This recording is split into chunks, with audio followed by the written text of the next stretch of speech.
Hello friends, welcome to Subbu creation. எல்லோரும் எப்படி இருக்கீங்க? நல்லா இருக்கீங்களா? திருவாதிரைக்கு சாமி கும்பிட நம்ம ஒரு தேங்காய் பழம், வெத்தலை பாக்கு, மஞ்சக்கயிறு, மஞ்சக்கிழங்கு எல்லாம் எடுத்து வச்சுருக்கு. படையலுக்கு பச்சரிசி சாதம், அதுக்கு காரக்குழம்பு பரங்கிக்காய் போட்டு, அப்புறம் களி, திருவாதிரை களி, அடை, 7 காய் கூட்டு எல்லாம் எடுத்து வச்சுருக்கு நைவேத்தியம் பண்ண. இதுக்கு எப்படி செய்யலாம், என்னென்ன பொருள் தேவைன்னு பார்ப்போம்.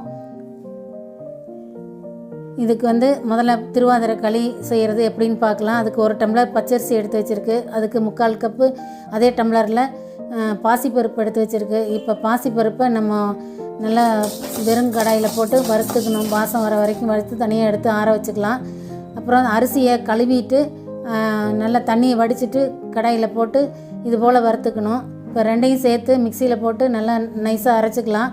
அரைச்சிட்டு சளிச்சோம்னா கீழே இறங்குற மாவை எடுத்து தனியாக வச்சுக்கணும். அதை அடக்கி மேலே இருக்கிறத ஒரு 4 இந்த அளவுக்கு 4 டம்ளர் தண்ணி அதே டம்ளரில் ஊற்றி கொதிக்க வச்சுட்டு இந்த செம்மில் அடுப்பை வச்சு இந்த பொடியை போட்டு கிளறணும். நல்லா ஒன்று கட்டி பிடிக்காத அளவுக்கு நம்ம கிளறி எடுத்துக்கணும்.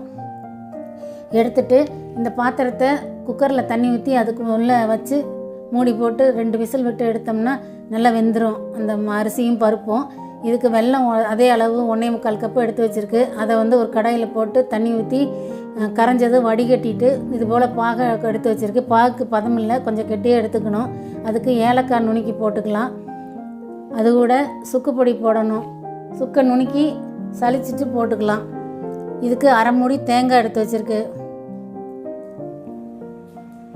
இப்போ பாருங்கள், சுக்கில் நார் இருக்கும், அதனால் நம்ம சலித்து போட்டுக்கலாம். இதை வெள்ளைப்பாகை நல்லா கலந்துட்டு நம்ம எடுத்து வச்சுருக்க வேக வச்சு வச்சுருக்க அரிசியும் பருப்புலையும் சேர்த்து விட்டு கலக்கிக்கணும். இதுக்கு தாளிக்கிறதுக்கு முந்திரியும் திராட்சையும் எடுத்து வச்சுருக்கு. இங்கே பாருங்கள், 2 விசில் விட்டு எடுத்தோடனே எப்படி வெந்து போய் வந்திருக்குன்னு. இந்த இதில் நம்ம அந்த வெள்ளைப்பாகை ஊற்றி நல்லா கலக்கிக்கலாம்.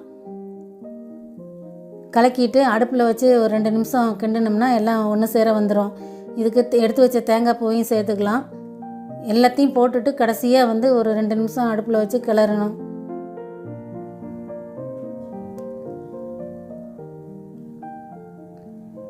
அரிசி, பருப்பு, வெள்ளைப்பாகு எல்லாம் ஒன்று சேர்கிற மாதிரி நல்லா கலந்து விட்டுக்கலாம்.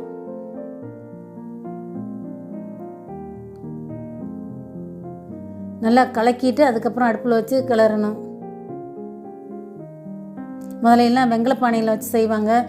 நம்ம இப்போ அதுமாரி செய்ய முடியாததுனால இப்படி செஞ்சுட்டு குக்கரில் வச்சு வேக வச்சிட்டோம்னா நல்லா வெந்துக்கும்.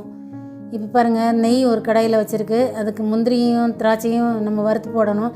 முந்திரியை கொஞ்சம் சின்ன சின்ன பீஸாக உடச்சிக்கலாம். உடச்சி இதில் சேர்த்து பொன்னிறமாக வறுத்துக்கலாம்.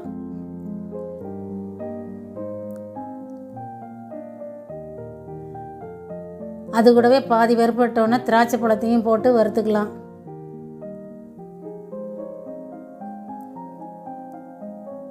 திராட்சை பழம் நல்லா உப்பி வந்தோடனே எடுத்து அந்த செஞ்சு வச்சுருக்க களியில் சேர்த்து இன்னும் கொஞ்சம் ஒரு 2-3 ஸ்பூன் நெய் ஊற்றி கலக்கி எடுத்து வச்சிட்டோம்னா திருவாதிரை களி ரெடி ஆகிடுச்சு.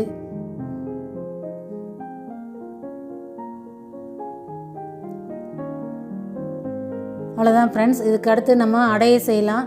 அதுக்கு நம்ம சலித்து எடுத்து வச்ச நைஸான மாவில் அதே அளவுக்கு வெல்லம் எடுத்து தண்ணியில் கடாயில் வச்சு கரைச்சிட்டு வடிகட்டி இது போல் பாகாட்டம் எடுத்துக்கணும். அதை மாவில் ஊற்றி பிசைஞ்சு அடையாக தட்டிக்கலாம் ரவுண்டாக.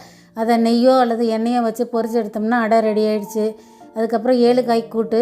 7 காய் கூட்டுக்கு கொத்தரங்காய், அவரைக்காய், பீன்ஸு, கேரட்டு, புடலங்காய், வாழைக்காய், உருளைக்கிழங்கு எல்லாம் எடுத்து வச்சுருக்கு. அதை தண்ணியில் கழுவிட்டு நல்லா ஒரு தண்ணி ஊற்றி வேக விடணும். இதுக்கு அரைச்சி ஊற்ற தேங்காய், சீரகம், பச்சை மிளகாய் எடுத்துருக்கு. அதை அரைச்சி எடுத்து வந்துடலாம். இப்போ காய் வெந்துருச்சான்னு நல்லா பார்த்துட்டு உப்பு சேர்த்துக்கலாம்.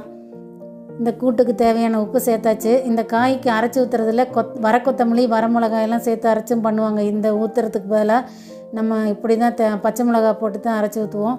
நீங்களும் இது போல் பண்ணி பாருங்கள். அதையும் ஊற்றி நல்லா கலந்து விட்டு கொஞ்சம் கொதி வர மாதிரி கொதி வர வச்சு எடுத்துக்கணும். இதுக்கு தாளிக்க ஒரு கடாயில் எண்ணெய் ஊற்றி கடுகு சேர்த்து தாளிச்சுக்கலாம்.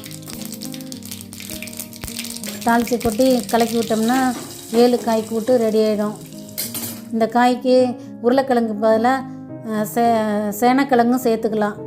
இப்போது காரக்குழம்பு செய்யலாம். அதுக்கு ஒரு எலுமிச்சம்பழம் அளவு புளியை ஊற வச்சு கரைச்சி வச்சுருக்கு. ஒரு பரங்கிக்காயில் கொஞ்சம் தேவையான அளவு எடுத்து உள்ளே இருக்கிறத மட்டும் எடுத்துட்டு நறுக்கி வச்சுருக்கு. இதுக்கு ஒரு 5-6 பச்சை மிளகாய் எடுத்து வச்சுருக்கு. கருவேப்பிலை, மஞ்சப்பொடி, உப்பு, சாம்பார் பொடி எல்லாம் எடுத்து வச்சுருக்கு. இப்போ அந்த கரைச்ச புளியில் மிளகாய் பொடி சேர்த்துக்கலாம். அது நம்ம காரத்துக்கு ஏற்ற மாரி சேர்த்துக்கணும். பச்சை மிளகாயும் போடுறதுனால பார்த்து சேர்த்துக்கணும். இப்போ மஞ்சள் பொடியும் சேர்த்தாச்சு, உப்பு போட்டாச்சு. இப்போ நம்ம இதுக்கு தாளிக்கணும். ஒரு கடாயை அடுப்பில் வச்சு கடுகு போட்டு பொரிய விடணும். அதில் நம்ம எடுத்து வச்சுருக்க பச்சை மிளகாயை கீரி சேர்த்து வதக்கிக்கணும்.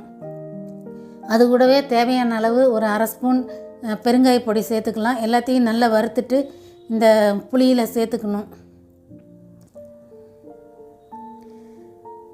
புளியில் சேர்த்துட்டு நல்லா எல்லாம் கொதிக்க வைக்கணும்.